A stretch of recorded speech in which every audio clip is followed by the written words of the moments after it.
गोविन्दमादिपुरुषं तमहं भजामि।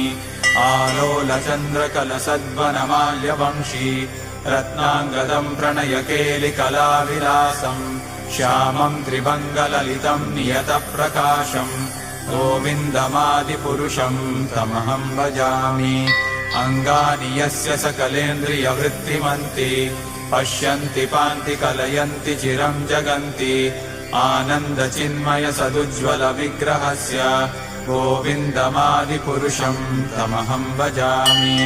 अद्वैतमच्युतमनादिमनन्तरूपम् आद्यं पुराणपुरुषं नवयौवनं च वेदेषु दुर्लभमदुर्लभमात्मभक्तौ गोविन्दमादिपुरुषं तमहं भजामि।